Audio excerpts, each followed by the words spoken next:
여러분, 목회자가 신뢰를 받는 것 참 쉽지 않습니다.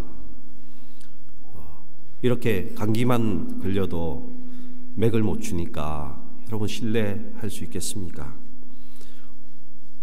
어느 신앙 잡지에 보니까 요즘 목회자들은 뭔가 그 현장에서 아주 신비한 능력을 발휘한다든지 아니면 탁월한 능력으로 교회를 건축하고 이렇게 이끌지 않으면은 참 신뢰하지 못하는 목회자다는 생각을 많이 한다고 합니다.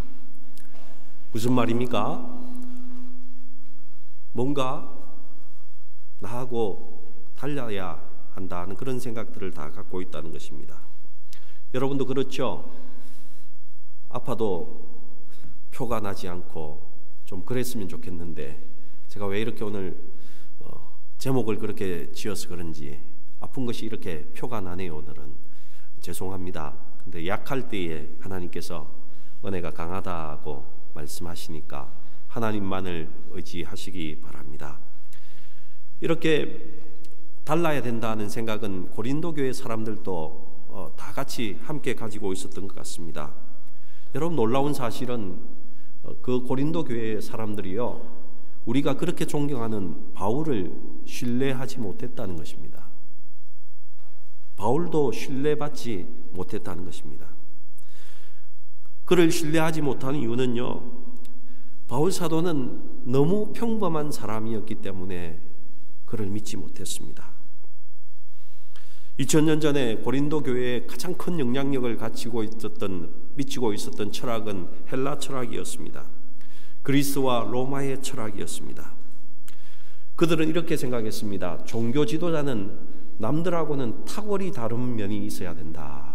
이런 생각들을 다 갖고 있었습니다. 특별히 두 가지 면에서 첫 번째로요, 강철 같은 의지가 있어야 되고 어떤 어려움도 이겨낼 수 있는 신념의 사람이어야 된다. 이렇게 생각했습니다.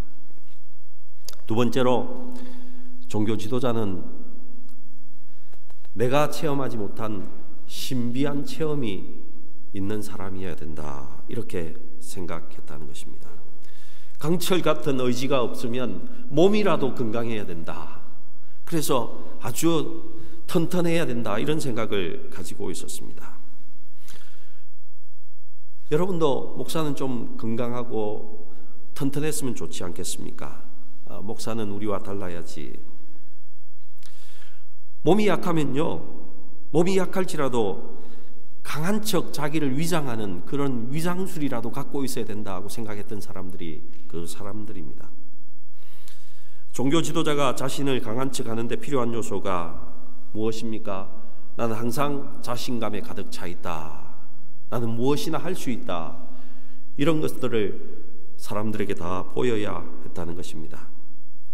그리스 로마 철학에서는요, 겸손은 어리석은 행동이었습니다. 성도를 야단치고 성도를 바르게 하고 고개를 저어가면서 당신이 이렇게 해야 된다고 소리치며 이끌어주는 사람을 좋아했다는 것입니다. 왜요? 고린도 교회에서 겸손은 비굴함이라는 단어와 맞먹는 단어였기 때문에 그렇습니다. 겸손은 고린도 교회에서는 악이었습니다. 위대한 사람은 자기 고집이 세고 자신의 잘남을 마음껏 자랑할 수 있는 그런 사람이다라고 이야기했습니다. 여러분, 바울은 이 기준에 모든 것이 미달되었습니다. 아마 고린도 교회의 거짓 선생들은 이렇게 이야기한 것 같습니다. 바울 그 사람, 글로 보면 좀 날카롭고 뭔가 마음에 뭔가 있는 사람 같은데 만나봐. 정말 별 사람 아니야. 어떻게 그런 사람이 사도라고 이야기할 수 있어? 어떻게 그 사람이 예수님의 제자지? 믿을 수 없어. 이런 이야기를 했을 것 같습니다. 거짓 선생들은 신령해 보이는 가면을 뒤집어 쓰고 예수님은 더 이상 고난받지 않는 분이다라고 말하고 예수님은 더 이상 십자가를 질 필요가 없다고 이야기하면서 당신들도 십자가의 고통은 이미 지나갔다고 당신의 십자가는 질 필요 없다고 이렇게 주장했던 사람입니다. 이제 예수님은 더 이상 약한 분이 아니다, 말구유에 그냥 누워있고 십자가를 지시는 그런 분이 아니다라고 거짓 선생들은 이야기했습니다. 바울은 이 거짓 선생들의 이야기에 대해서 성도들에게 바른 가르침을 주기 원했습니다. 그들 때문에 성도들이 잘못된 영성으로 키워져 가고 잘못된 믿음으로 성장하고 있었기 때문에 이것을 바르게 해줘야 되겠다. 진정한 영성이 무엇인지, 진정 기독교가 말하는 믿음이 무엇인지 알려주어야 되겠다, 이런 생각을 했던 것 같습니다. 이 고린도 교인들을 가르치기 위해서 사도 바울은 정말 그가 내키지 않는 방법을 선택합니다. 얼마나 그가 내키지 않았든지 우리는 본문을 통해서 알 수 있습니다. 그 방법은 자기 자신의 이야기를 하는 것이었습니다. 여러분 어떻습니까? 자기 자신이 이야기하다 보면은 자기 자랑도 언젠가 섞여 나오니까, 그죠? 바울은 그것을 싫어했던 것입니다. 고린도후서 11장 16절 17절에 보시면요, 그렇게 자기 자랑하는 자신에 대해서 어리석은 자라고 바울은 표현하고 있습니다. 이렇게 어리석은 방법을 자기는 사용하고 있다는 것입니다. 바울은 마치 이렇게 이야기하는 것 같습니다. 저는 여러분들에게 참된 믿음을 알려주기 위해서 정말 낯이 가렵지만은 저의 이야기를 하려고 합니다. 제 자랑을 좀 해볼까 합니다. 저는 잠시 동안 내 자신을 자랑하는 나팔로 사용하겠습니다. 그러나 이렇게 해서라도 여러분에게 바른 믿음, 바른 영성을 가르쳐주고 싶습니다. 이렇게 자랑하는 저의 마음을 이해해 주십시오. 이렇게 말하고 있는 듯합니다. 정말 내키지 않지만은 바울은 그의 이야기를 시작합니다. 첫 번째 자랑이 무슨 자랑입니까? 혈통에 대한 자랑입니다. 고린도후서 11장 22절을 함께 우리 읽어보십시다. 함께 읽겠습니다. 시작.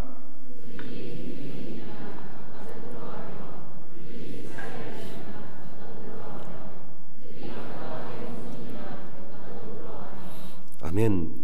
이 구절의 행간을 읽어보면요, 아마도 그 거짓 선생들은 굉장히 자기가 유대인임을 자랑했던 것 같습니다. 그런 거짓 선생들을 향해서 바울이 이렇게 이야기합니다. 나는 정말 오리지널 유대인이야. 너희들 나하고는 비교가 안 돼. 나는 완전히 100% 완전한 유대인이야. 이렇게 말하고 있다는 것입니다. 나는 완전히 너희들보다 훨씬 더 유대인이지만은 아무 말 하고 있지 않다라고 이야기하고 있습니다. 그러면서 23절과 28절 사이에서 우리는 바울의 자랑을 읽어낼 수 있습니다. 거짓 선생들과는 매우 다른 자랑을 시작합니다. 바울은 자기가 큰 전도 집회를 성공적으로 마쳤다, 나는 선교를 이렇게 멋지게 했다, 이런 자랑하지 않았습니다. 나는 로마서와 같이 위대한 성경 신학책을 쓴 사람이다, 이런 자랑도 하지 않았다는 것입니다. 나는 헌금을 많이 거두어서 가난한 사람들을 많이 도와주었다, 가난한 교회를 도와주었다, 이런 자랑도 하지 않았다는 것입니다. 그것 대신에 무슨 이야기를 합니까? 박해받은 것, 매일 매 순간 어려움을 겪었던 그 사실, 전도하면서 숨막히게 진행되었던 그 모든 일들을 하나하나 자랑하고 있습니다. 세상에 자기가 고생한 것을 자랑합니다. 물론 우리 주변에도 고생한 것 자랑하는 사람들이 있습니다. 하지만 마지막에는 어떻게 돌아갑니까?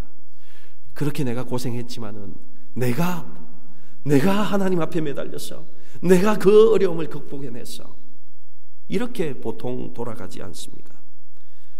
근데 바울은 그렇지 않습니다. 우리 11장 29절 함께 읽어보겠습니다. 시작.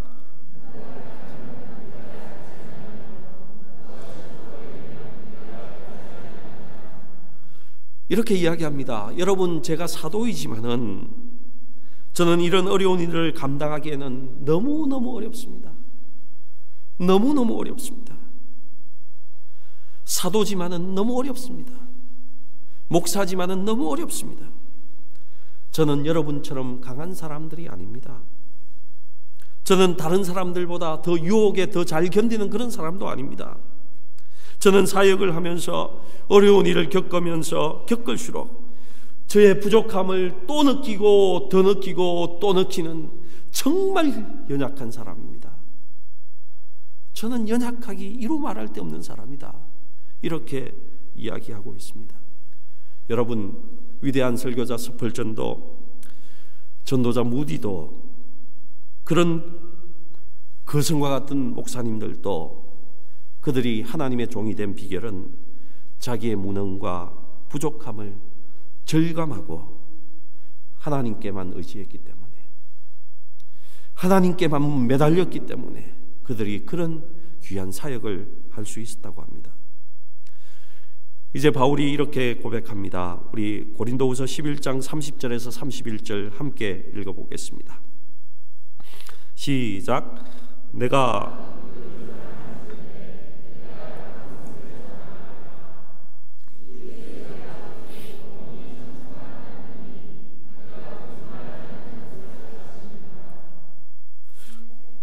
우리는 감당하기 어려운 일을 당할 때 여러분도 절로 도망치고 싶은 마음이 생기지 않습니까? 우리의 유명한 농담 있지 않습니까? 어머니에게 아들이 이야기했다고 합니다. 오늘 예배에 참석하지 않으면 안 되냐고, 오늘만 좀 빠지면 안 되냐고. 그때 어머니가 이런 이야기 했다고 하지 않습니까? 얘야, 너가 담임 목사인데 빠지면 어떡하냐, 너는 가야지. 이렇게 이야기했다고 하지 않습니까? 여러분, 바울도 그랬다는 것입니다. 바울이 다메섹에서 그 큰 은혜를 받았는데 첫 번째 한 일이 뭔지 아십니까? 도망가는 일이었습니다. 도망가는 일. 32절 33절 함께 읽어보겠습니다. 시작. 다메섹에서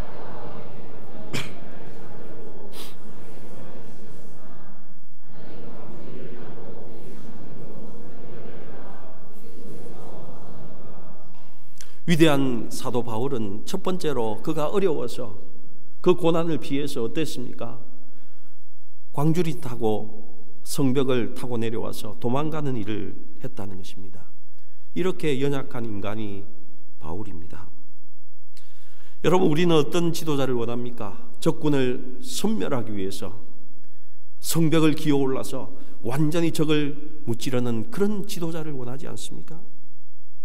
오히려 바울은 자신을 죽이려고 찾아드는 그 적들을 피해서 성벽을 바구니를 타고 내려가서 도망치는 겁쟁이였다는 것입니다. 그렇습니다. 바울은 겁쟁이라는 것도 그가 부인하지 않았습니다. 사랑하는 성도 여러분, 바울이 자신이 사도임에도 불구하고 왜 자신은 형편없는 겁쟁이라는 사실부터 이렇게 드러내고 있습니까? 여러분, 꼭 이렇게 해야 합니까? 그것은 바로 바울은 지금 인간 정복자들처럼 자기 확신의 사람만이 진정한 기독교의 사도요 목사라는 것을 잘못 알고 있는 고린도 교인들을 바르게 가르쳐주기 위함이었습니다. 고린도 교인들은 거짓 선생들에게 자기 자신을 자랑해야 된다고 들었고, 자기 자신을 믿고 나가야 된다고 생각했고, 자기 자신을 의지하며 능력을 나타내야 된다고, 인간 자신의 힘으로 뭔가 이루어내야 된다는 그런 이야기를 듣고 그런 사람이 사도요 목사라고 배웠다는 것입니다. 그런데 정반대로 바울은 지금 뭐라고 합니까? 진정한 기독교의 지도자는 이 세상으로부터 멸시와 박해의 경험을 겪게 된 사람이라고 말하고 있는 것입니다. 진정한 기독교 지도자는 예수님 때문에 사람들에게 배척당하는 사람이라고 말하고 있습니다. 무엇보다도 진정한 그리스도인, 진정한 기독교 지도자는 자기의 무가치함과 주님의 일을 하기에 부적합한 사람이란 사실 앞에 늘 부끄러워하는 사람이 되어야 된다고 말하고 있다는 것입니다. 여러분, 혹시 내가 주의 일을 하기에 합당한 사람이라고 생각하십니까? 내가 아니면 누가 목사를 하고 누가 장로를 하고 누가 권사를 할까? 이런 생각을 혹시 하십니까? 주님 앞에서 큰 착각이고 주님 앞에서 큰 교만이라는 사실입니다. 고린도 교인들이 바울의 등을 떠밀어서 이제 어디 당신도 당신 자랑 좀 해보쇼라고 이야기했을 때 바울이 자기 자랑을 시작합니다. 그러나 고린도 교회 교인들은 그들이 존경했던 거짓 선생들과는 달리 바울은 약한 것을 자랑했습니다. 아니, 자기의 약함을 아주 강조했습니다. 14년 전에 있었던 그의 신비 체험부터 이야기하고 있습니다. 우리 12장 1절부터 5절 말씀 함께 읽어보겠습니다. 시작. 무이카나마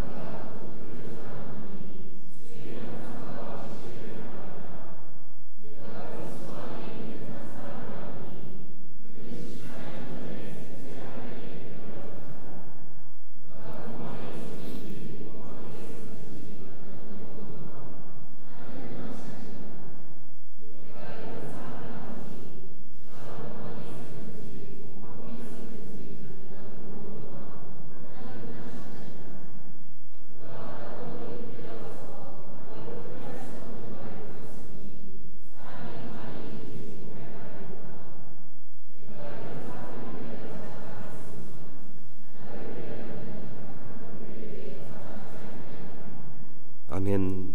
여러분 느끼시듯이 바울은 지금 아주 자기의 자랑하는 것을 껄끄럽게 생각하면서 자랑하고 있습니다. 14년 전에 신비한 체험을 했다는 것입니다. 이것을 자신의 이야기로 하지 않고 3인칭화시켜서 그의 이야기를 하고 있습니다. 이 신비한 체험에 우리는 두 가지를 알 수 있습니다. 바울은 이 신비한 체험을 개인적인 것으로 생각하고 있다는 것입니다. 여러분, 삼청천 하나님이 계신 그곳에 가보았다는 것입니다. 그런데 그 갔던 것에 대해서는 예수님이 말하지 말라고 하셨다는 것입니다. 그래서 14년 동안 아무에게도 말하지 않았다고 합니다. 이 체험은 주님과 바울 사이에 일어났던 일인 것입니다. 바울은 이 신비한 체험을 다른 사람에게 말하면서 이것 때문에 그 사람들에게 무엇인가 영향력을 미치려고 하지 않고 있다는 것입니다. 왜냐하면 이것은 사도 바울이 본 천국이지 다른 사람이 본 천국이 아니기 때문에 그렇습니다.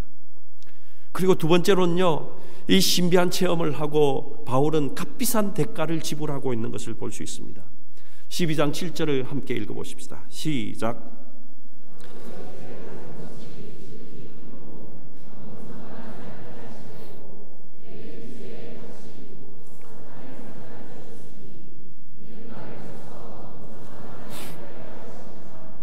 아멘. 바울 사도가 하늘나라에 가서 예수를 만나고 난 다음에 한 가지 가졌던 것이 무엇입니까? 그 몸에 가시가 생겼다는 것입니다. 이 가시가 무엇인가에 대해서 많은 이야기를 하지만은 저는 이 가시를 간질병이라고 생각합니다. 하나님은 왜 사도 바울에게 이 불치의 병을 주셨을까? 이 바울이 영적으로 교만해질까 싶어서 이런 불치의 병을 주셔서 바울 사도가 유혹으로부터 피해갈 수 있도록 하나님께서 방비해 주셨다는 것입니다. 바울이 이 깊은 뜻을 알고 있었습니까? 바울이 몰랐던 것 같습니다. 12장 8절 한번 보십시다. 함께 읽겠습니다. 시작. 이것이 내게서 떠나가게 하기 위하여 내가 3번 주께 간구하였더니. 바울은 이 가시를 받아들이기를 원치 않았습니다. 그 질병에 저항했습니다. 그 질병을 위해서 치유함을 기도했습니다. 그러나 그 기도는 응답되지 않았습니다. 결국에 불치의 병이라 받아들였습니다. 12장 9절입니다. 함께 읽겠습니다. 시작.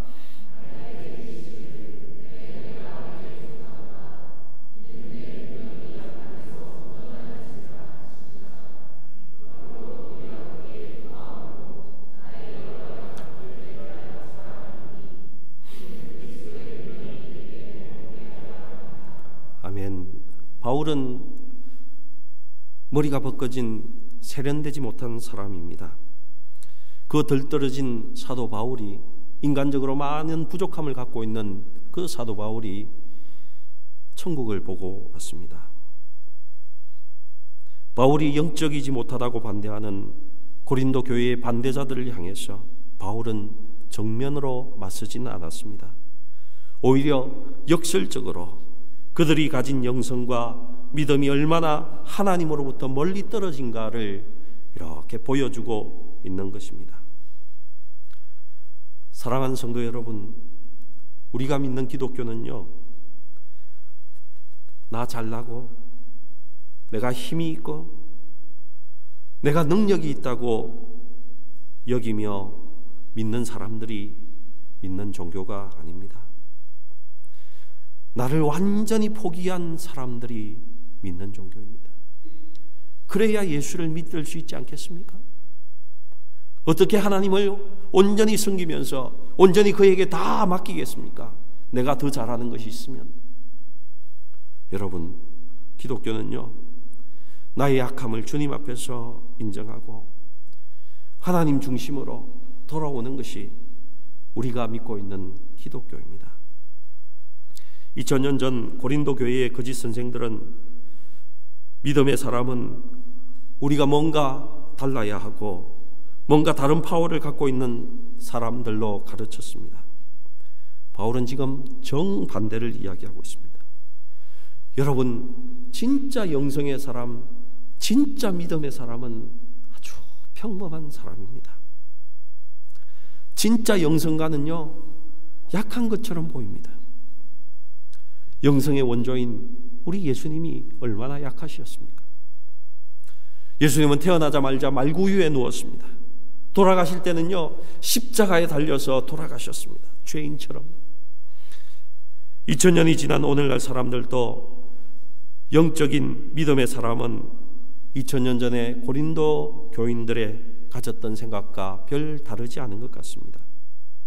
오직 기적과 환상, 파워를 가진 사람이, 많은 재력을 가진 사람이 믿음의 사람이요, 영적인 사람이라고 생각하는 것 같습니다. 사랑하는 성도 여러분, 진정한 믿음은요, 결혼생활, 직장생활, 가정생활, 그 속에서 온전히 드러나게 되어 있습니다. 주일날 예배할 때만이 아니라 월요일에 드러나는 믿음이 진짜 믿음이라는 것입니다. 입으로 천사의 말을 하고 환상과 천국의 비밀을 말하는 사람도 가정생활과 직장생활, 학교생활을 제대로 하지 못한다면 그 사람은 결코 믿음이 좋은 사람이라고 말하지 못할 것입니다. 오늘 본문에서 또 하나 우리에게 아주 와닿는 것은 바울의 기도도 거절되었다는 것입니다. 바울같이 성인의 기도도, 그 사도의 기도도 하나님께서 거절하셨다는 것입니다. 한 번도 아니고 3번씩이나 거절했다고 합니다. 하나님께서 3번이나 거절했습니다. 무당들은 어떻게 이야기합니까? 정성만 들이십시오. 복채만 많이 가져오십시오. 모든 것이 당신의 뜻대로 이루어질 것입니다. 이렇게 가르치지 않습니까? 기독교는 그렇지 않습니다. 예수님도 십자가를 지시기 전에 이 고난의 잔을 옮겨달라고 기도하지 않았습니까? 하나님께서 거절하셨습니다. 하나님이 우리의 기도를 거절하시는 것은 거기에 우리를 향한 하나님의 최선이 존재하고 있기 때문에 그렇습니다. 하나님의 계획이 따로 있기 때문입니다. 몸이 연약한 성도 여러분, 먼저 하나님께 간절히 낫기를 기도하시기 바랍니다. 그리고 치료도 잘 받으시기 바랍니다. 혹 그런데도 차도가 없습니까? 하나님은 그 육신의 질병을 통해서 우리의 신앙을 더 온전하게 하려는 그 뜻을 갖고 계신 것입니다. 제가 어느 잡지에서 테너 최성원 씨의 간증을 읽은 적이 있습니다. 그분은 한쪽 다리에 장애를 갖고 있는 사람이었습니다. 누군가가 주기도송 1000번 부르면 낫는다고 해서 그대로 했다고 합니다. 그런데 낫지 않았습니다. 그래서 1만 번을 불렀다고 합니다. 그런데도 낫지 않았습니다. 보기 좋게 거절당한 것이죠. 하지만 그 과정 속에서 그는 하나님의 은혜를 깊이 체험하게 됩니다. 이제는 그가 가진 장애를 장애로 느끼지 않는다고 합니다. 오히려 감사하며 신령한 찬양을 드릴 수 있게 되었다고 합니다. 여러분, 이것이 가시의 축복 아니겠습니까? 여러분, 바울의 사역의 성공은 그 약함에 있었습니다. 고린도 성도들은 바울의 약함을 보고는 무자격한 지도자라고 욕했습니다. 바보라고 했습니다. 여러분, 누가 진짜 바보입니까? 하나님 앞에 고린도 교인들이 바보입니까? 아니면 바울이 바보입니까? 고린도 교인들은 자신의 입으로 자기의 능력을 자랑하는 거짓 지도자들에게 속았습니다. 사랑하는 성도 여러분, 약하십니까? 너무너무 힘이 듭니까? 낮을 대로 낮아져 버렸습니까? 지금 너무 약해지셨습니까? 여러분, 그것은 하나님의 축복입니다. 한도 없이 내가 이렇게까지 낮아져야 되나? 그렇게 여겨지십니까? 우리가 낮아지고 낮아지면 하나님이 우리를 높이십니다. 왜요?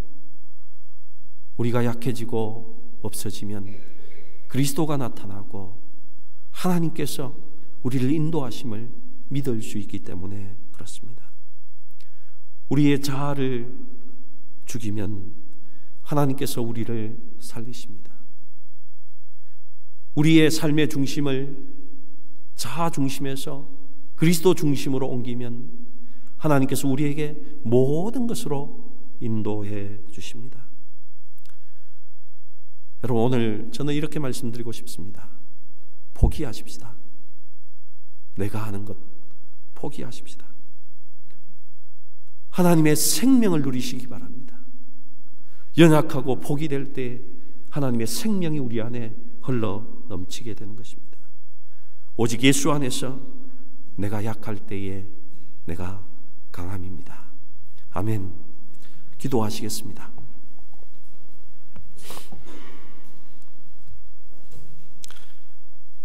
하나님, 이 예배의 주인은 하나님이십니다. 우리 인생의 주인도 하나님이십니다. 나는 없고 그리스도만 있습니다. 그리스도만 영광 받으시고 하나님만 온전히 믿고 사는 우리 온 성도 될 수 있도록 인도하여 주시옵소서. 감사드리며 우리 구주 예수님의 이름으로 기도드리옵나이다. 아멘.